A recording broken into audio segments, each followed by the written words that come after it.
Rahim. Assalamu alaikum dear students. Welcome to the online NMD CAT session of Stars Academy head office Johor Town.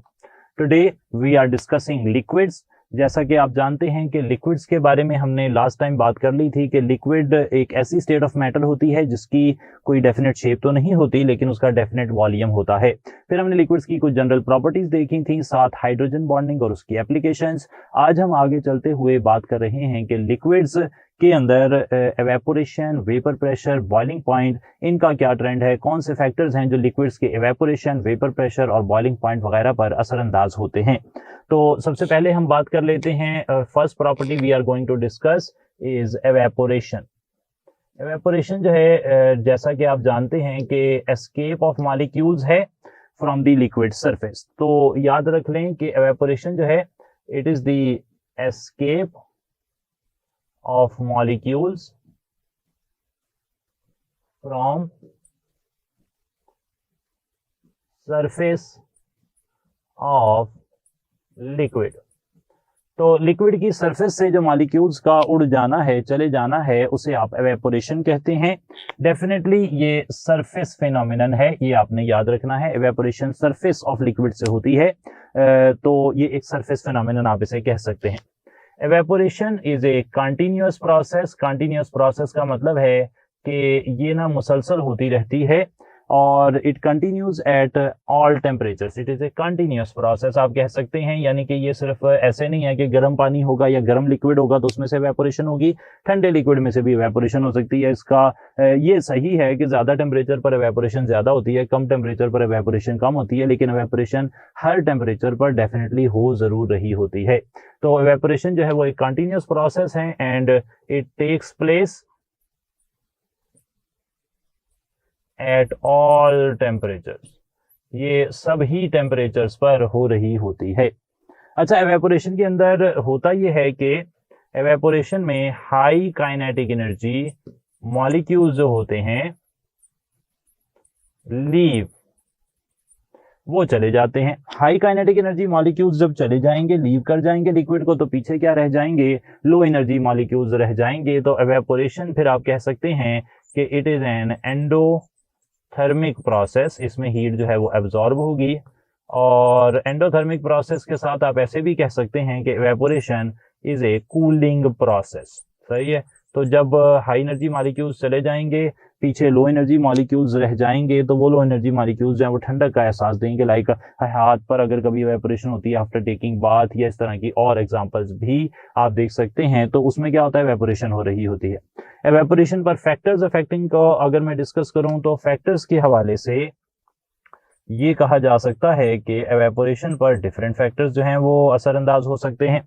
Evaporation पर एक factor जो असरअंदाज होता है, सबसे पहले तो वो आ जाएगा टेम्परेचर।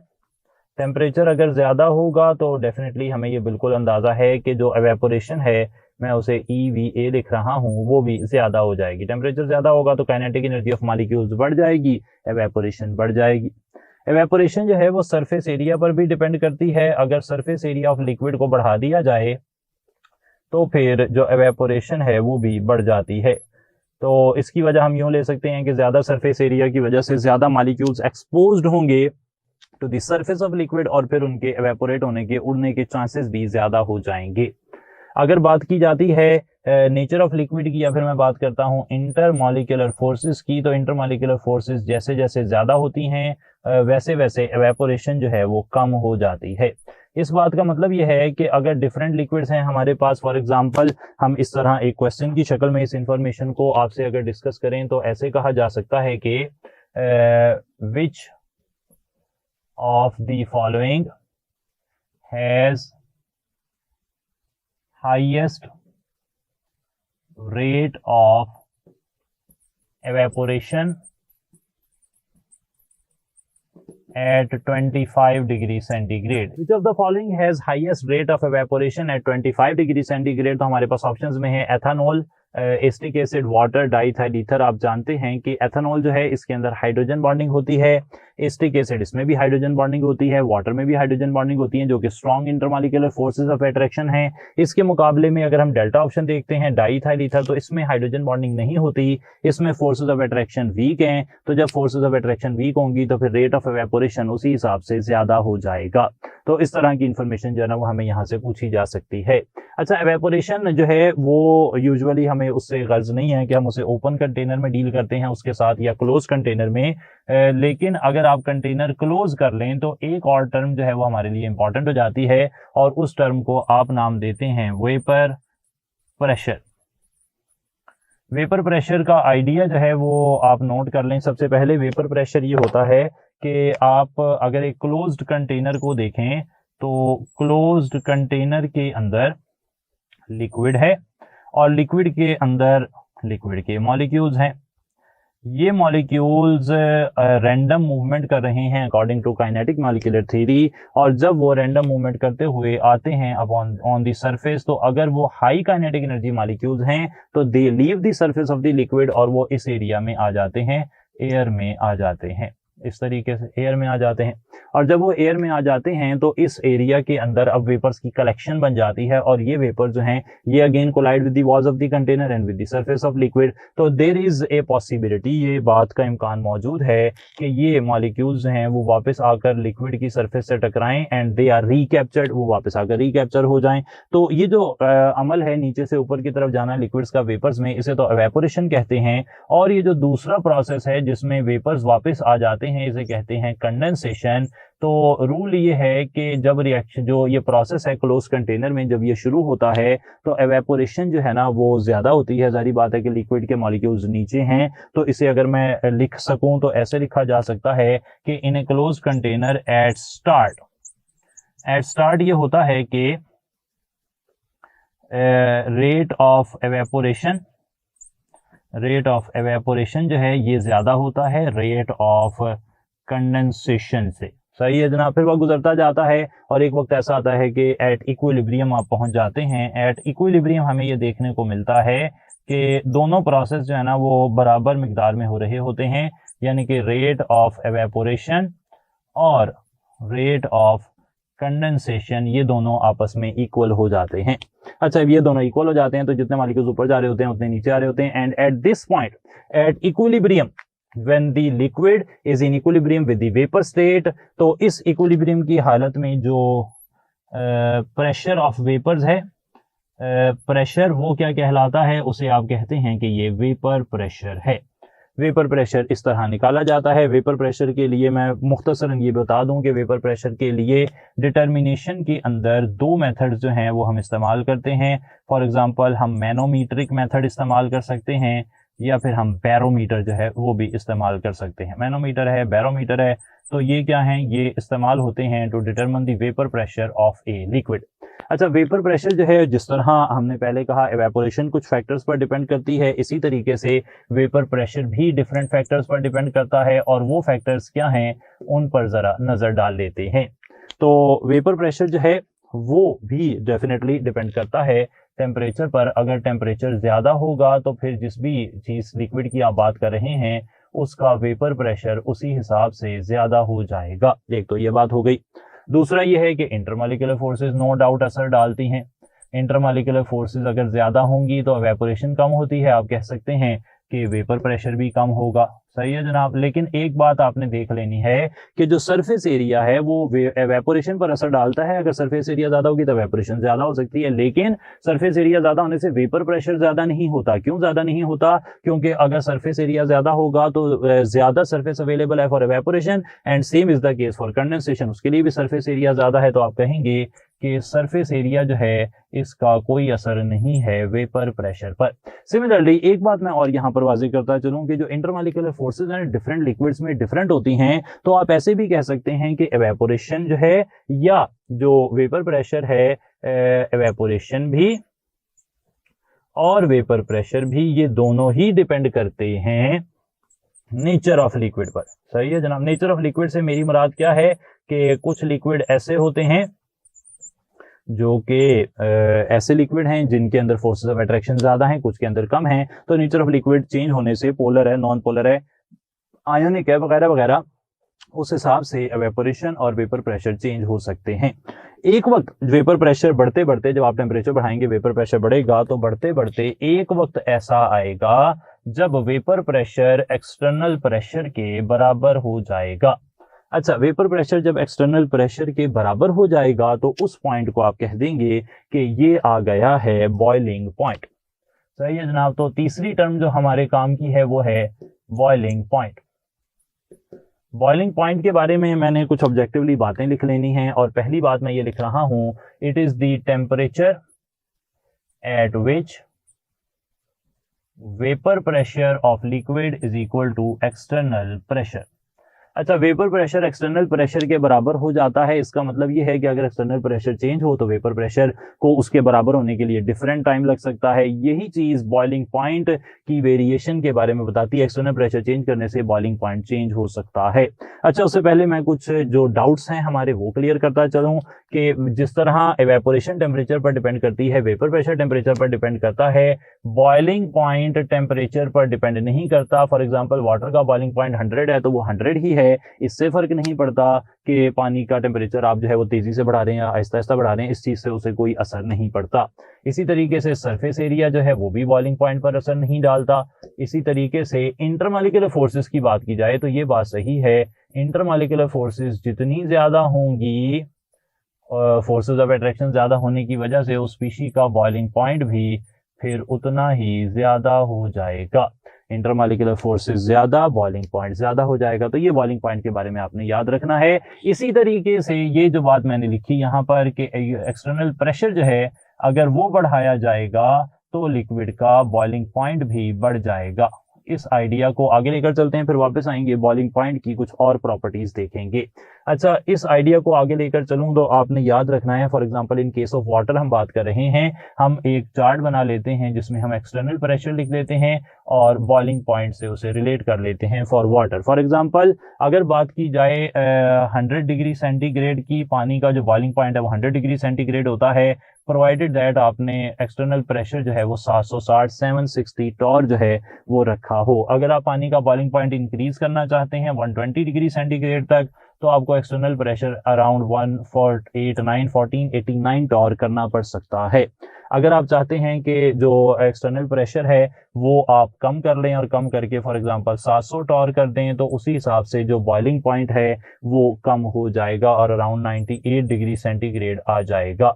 अगर आप एक्सटर्नल प्रेशर और कम कर देंगे लाइक 323 टॉर कर देंगे तो पानी का बॉइलिंग पॉइंट 69 डिग्री सेंटीग्रेड हो जाएगा। ये चीज माउंट एवरेस्ट पर एग्जिस्ट करती है और ये वाली जो है ये मरी हिल्स पर एग्जिस्ट करती है। अगर आप और कम कर देंगे एक्सटर्नल प्रेशर ओनली 23.7 टॉर कर देंगे तो पानी का जो बॉइलिंग पॉइंट है वो सिर्फ 25 डिग्री सेंटीग्रेड, यानी कि पानी रूम टेम्परेचर पर भी बॉइल कर सकता है, प्रोवाइडेड दैट आप एक्सटर्नल प्रेशर इतना कम कर दें कि वेपर प्रेशर बड़ी आसानी से उसके बराबर हो जाए। सही है जी बात। अच्छा, ये तो हो गई कोई रिलेशन बॉइलिंग पॉइंट और एक्सटर्नल प्रेशर का। अच्छा, ये जो हिस्सा मैंने यहाँ पर लिखा हुआ है ना, जिसमें एक स्पीशी जो है is boiled at a lower temperature than its boiling point. अगर आप किसी भी स्पीशी का बॉइलिंग पॉइंट उसके स्टैंडर्ड बॉइलिंग पॉइंट से कम कर देते हैं और उसे गर्म करते हैं, यानी कि उसको एक्सटर्नल प्रेशर कम करके उसका बॉइलिंग पॉइंट कम कर देते हैं, और इस प्रोसेस को आप नाम दे सकते हैं वैक्यूम डिस्टिलेशन। अच्छा, वैक्यूम डिस्टिलेशन क्या होती है जी? वैक्यूम डिस्टिलेशन ये है कि आप डिस्टिलेशन कर रहे हैं किसी स्पीशी की, उसे गर्म करके सेपरेट कर रहे हैं at reduced pressure. Distillation under reduced pressure. Reduce pressure पर अगर आप डिस्टिलेशन करेंगे तो आप इसे कह देंगे ये वैक्यूम डिस्टिलेशन है। वैक्यूम डिस्टिलेशन एक अच्छा तरीका होता है चीज़ों को, ऐसी चीज़ों को सेपरेट करने का जो बहुत ज़्यादा गर्म करने पर, बॉइलिंग पॉइंट तक गर्म करने पर डीकम्पोज हो जाती हैं। फॉर एग्जांपल हम यहाँ पर मिसाल ले सकते हैं ग्लिसरीन की। ग्लिसरीन जो है, जिसे ग्लिसरोल भी कहते हैं, ग्लिसरीन जो है उसका बॉइलिंग पॉइंट स्टैंडर्ड हालत में अगर देखा जाए तो वो 290 डिग्री सेंटीग्रेड होता है, लेकिन अंडर रिड्यूस प्रेशर आप उसे 210 डिग्री सेंटीग्रेड पर भी बॉईल कर सकते हैं। 290 डिग्री सेंटीग्रेड पर प्रॉब्लम ये है कि ना सिर्फ ये बॉइलिंग पॉइंट है बल्कि ये ग्लिसरीन का कंपोजिशन टेम्परेचर भी है। अच्छा, डीकम्पोजिशन टेम्परेचर का मतलब ये है कि इस टेम्परेचर पर ग्लिसरीन ना सिर्फ बॉयल करती है बल्कि डीकम्पोज भी हो जाती है। तो अगर आप उसे डीकम्पोजिशन से बचाना चाहते हैं तो फिर आपको एक्सटर्नल प्रेशर कम करना पड़ेगा और इस वजह से फिर ग्लिसरीन कम टेम्परेचर पर बॉयल कर जाएगी। अच्छा, जब एक बात याद रखनी है कि जब कोई चीज लिक्विड बॉयल हो रहा होता है तो उसके बारे में इंफॉर्मेशन ये है कि at boiling point temperature remains constant. Temperature जो है वो कांस्टेंट रहता है। जब आप टेम्परेचर बढ़ाते हैं, आम हालात में टेम्परेचर बढ़ाने से रूल ये देख लें, बिलो, यूं कर लेते हैं, below boiling point. Boiling point से पहले की बात की जाए तो जब टेम्परेचर ऑफ लिक्विड बढ़ता है तो फिर मॉलिक्यूल्स की जो काइनेटिक एनर्जी है वो बढ़ती है। लेकिन एट बॉइलिंग पॉइंट जैसा कि मैंने पहले कहा, एट बॉइलिंग पॉइंट ये होता है कि आप टेम्परेचर बढ़ाते हैं, जो आप हीट देते हैं लेकिन उससे टेम्परेचर नहीं बढ़ता। एट बॉइलिंग पॉइंट होता ये है कि उससे पहले टेम्परेचर बढ़ाने से काइनेटिक एनर्जी बढ़ रही थी, लेकिन जब बॉइलिंग पॉइंट आ जाता है तो फिर जो हीट आप इस्तेमाल कर रहे हैं, दे रहे हैं, heat breaks bonds. Heat kinetic energy नहीं बढ़ाती बल्कि वो बॉन्ड्स तोड़ देती है, और जब तक सारे बॉन्ड्स 1 मोल ऑफ स्पीशी या जो भी स्पीशी की तादाद दी गई है, अमाउंट दी गई है, उसके बॉन्ड नहीं टूटेंगे तब तक टेम्परेचर आगे नहीं चलेगा। और ये हीट जो इस्तेमाल हो रही है, जो दी जा रही है at boiling point to break all the bonds, ये हीट इस्तेमाल होती है, इसे आप ऐसे भी कह सकते हैं, ये हीट बॉन्ड्स को ब्रेक करती है और ये हीट कन्वर्ट करती है लिक्विड को गैस के अंदर at boiling point, and it is called latent heat of vaporization. latent heat of vaporization की वैल्यू अगर हम फॉर वाटर करें, वाटर के लिए वो तकरीबन 40.7 किलो जाउल पर मोल है, यानी कि पानी के एक मोल को अगर आप वेपोराइज करना चाह रहे हैं तो उसके लिए आपको इतनी जो हीट है वो देनी पड़ेगी बॉइलिंग पॉइंट पर, जिससे उसके बॉन्ड टूटेंगे और इस सारे प्रोसेस के दौरान टेम्परेचर जो है वो चेंज नहीं होगा। सही हो गई थी बात। अब इससे ही रिलेटेड कुछ पास पेपर से एक दो सवाल देख लेते हैं। Which of these has the highest boiling point. तो हमने यहाँ पर एक ग्राफ बनाया है, टेम्परेचर एक्स एक्सिस पर है, वेपर प्रेशर वाई एक्सिस पर है, 4 लिक्विड्स हैं ए, बी, सी और डी, और उनके बारे में सवाल ये पूछा जा रहा है कि which of these has the highest boiling point. तो ये जो पॉइंट हमने ऊपर सिलेक्ट किया है, ये पॉइंट है जहां पर एक्सटर्नल प्रेशर और वेपर प्रेशर आपस में बराबर हो रहे हैं। तो हम जानते हैं कि वो टेम्परेचर जिस पर जो एक्सटर्नल प्रेशर है वो वेपर प्रेशर और एक्सटर्नल प्रेशर बराबर हो जाते हैं, जैसा कि ये हमने यहाँ पर डिस्कस किया था कि एक्सटर्नल प्रेशर और वेपर प्रेशर जहां पर बराबर हो जाते हैं उसे आप कहते हैं कि वो बॉइलिंग पॉइंट है। आप देख सकते हैं कि एक्स एक्सिस पर टेम्परेचर है, वाई एक्सिस पर वेपर प्रेशर है। ए का वेपर प्रेशर सबसे जल्दी सबसे कम टेम्परेचर पर यूं देखें, सबसे कम टेम्परेचर पर जो है वेपर प्रेशर एक्सटर्नल प्रेशर के बराबर हो रहा है, यानी कि ए का बॉइलिंग पॉइंट सबसे कम है, बी का दूसरे नंबर पर, सी का तीसरे नंबर पर, और डी का वेपर प्रेशर एक्सटर्नल प्रेशर पर जाने के लिए सबसे ज्यादा टाइम लगा रहा है, यानी कि हम कहेंगे कि डी का जो बॉइलिंग पॉइंट है वो सबसे ज्यादा है। इसी ग्राफ को हम एक और तरीके से भी डिस्कस कर सकते हैं, और यहां पर वो सवाल हो सकता है which of the following, boiling point ना पूछा जाए बल्कि पूछा जाए has the highest rate of evaporation. For example, किसका रेट ऑफ एवेपोरेशन सबसे ज्यादा है। तो रेट ऑफ एवेपोरेशन को हमने किस तरह कहा, हमने कहा कि जो जल्दी वेपर बना रहा है, जिसका वेपर प्रेशर ज्यादा है, जो तेजी से वेपर्स की फॉर्म में जाना चाहता है, तो उसका रेट ऑफ एवेपोरेशन ज्यादा हो जाएगा। तो यहां पर सबसे ज्यादा जल्दी वेपर्स कौन बना रहा है, वो ए है, तो हम कहेंगे कि ए का रेट ऑफ एवेपोरेशन जो है वो सबसे ज्यादा है। इसी तरीके से ये कंपैरिजन हमें एक और अंदाज में अगर पूछा जाए तो उसमें हमें बॉइलिंग पॉइंट या रेट ऑफ एवेपोरेशन की जगह पर एक और चीज पूछी जा सकती है, और वो हो सकती हैं इंटरमॉलिक्यूलर फोर्सेस, क्योंकि आप इंटरमॉलिक्यूलर फोर्सेस को देखकर थर्मोडायनेमिक पैरामीटर्स का अंदाजा लगा सकते हैं। तो थर्मोडायनेमिक पैरामीटर्स को देखकर भी फोर्सेस ऑफ अट्रैक्शन का अंदाजा लगाया जा सकता है। तो अब जब हम कह रहे हैं कि which of these has the highest intermolecular forces, इनमें से किस में सबसे ज्यादा इंटरमॉलिक्यूलर फोर्सेस हैं, हम जानते हैं कि जिसका बॉइलिंग पॉइंट ज्यादा होता है उसमें इंटरमॉलिक्यूलर फोर्सेस भी उसी हिसाब से ज्यादा होती हैं। तो यहां पर हम फिर से टिक कर देंगे कि जो डेल्टा ऑप्शन है उसके अंदर क्योंकि बॉइलिंग पॉइंट ज्यादा है तो उसमें डेफिनेटली फिर इंटरमॉलिक्यूलर फोर्सेस भी उनका जो एक्सटेंट है वो ज्यादा हो जाएगा। सही है जनाब। तो इस तरह से आपको मुख्तलिफ ग्राफ आ सकते हैं, या फिर ये रिलेशन जो मैंने यहाँ पर पूछे, फैक्टर्स बताए, इनमें से कोई फैक्टर पूछा जा सकता है, लाइक वेपर प्रेशर पर कौन सा फैक्टर डायरेक्टली प्रोपोर्शनल है, कौन सा असर नहीं डालता, बॉइलिंग पॉइंट किन चीज़ों पर इंडिपेंडेंट है, किन पर डिपेंडेंट है, एवेपोरेशन किन फैक्टर्स पर डिपेंड करती है, किन से लीनियरली रिलेटेड है, किन से इन्वर्सली रिलेटेड है, इक्विलिब्रियम पर एवेपोरेशन और कंडेंसेशन के क्या हालात हैं, जब बॉइलिंग पॉइंट आता है तो टेम्परेचर जो हीट दे रहे हैं वो कहाँ जा रही है, बॉइलिंग पॉइंट से पहले हीट क्या काम कर रही है। तो इस तरह की चीजें आपको यहाँ पर पूछी जा सकती हैं। बाकी बातें इंशाल्लाह सॉलिड्स के हवाले से जितनी भी हैं वो हम नेक्स्ट टाइम देखेंगे। टिल देन टेक केयर, बहुत सारा ख्याल रखें। Thank you so much. अस्सलाम वालेकुम।